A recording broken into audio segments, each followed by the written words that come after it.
C'est finalement Drou qui a été choisi pour accueillir les premiers essais de l'Hyperloop en France. L'Hyperloop, un train supersonique qui pourrait révolutionner les transports de passagers puisqu'il est rapide jusqu'à 1200 km/h et écologique. Le projet est alimenté en tout électrique et fonctionne en fait par suspension magnétique dans un tube sous vide d'air. La société canadienne Transpod a donc choisi ce village limousin de Haute-Vienne pour être précis, pour abriter un centre technique et une piste d'essai. Juste pour clarifier un petit peu, les activités de R&D avaient commencé déjà depuis maintenant quasiment 2 ans. Sébastien Gendron, le PDG de Transpod. Donc c'est pas comme si on n'avait rien fait. Après c'est sûr, c'est pas du palpable, ça se voit pas, mais on a une petite équipe maintenant qui bosse, qui va continuer à grossir. Au-delà du centre d'essai, on a un démonstrateur qui est aujourd'hui en construction, qu'on présentera au public au printemps l'année prochaine.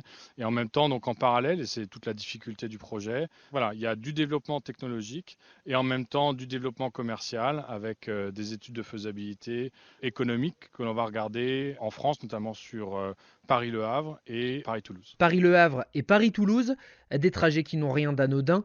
La ligne ferroviaire qui connecte la capitale à la Normandie est vieillissante et Toulouse fait partie des rares villes à ne pas être encore reliées à Paris par le TGV.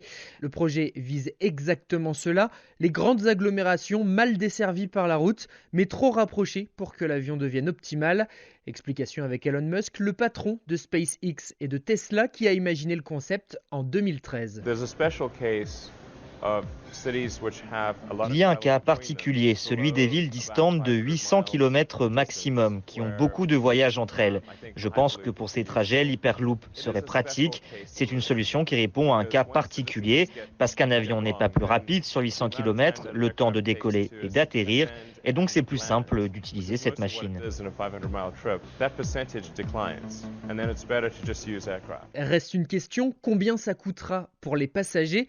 Eh bien, pas si cher, à en croire Dirk Alborn, le numéro 2 d'Hyperloop TT, l'une des 3 compagnies qui développent actuellement le projet, parlait d'une $30 pour un Los Angeles-San Francisco en aller simple. Les deux villes californiennes pourtant distantes de 700 km. Alors quand pourra-t-on monter à bord de ce bijou de technologie ?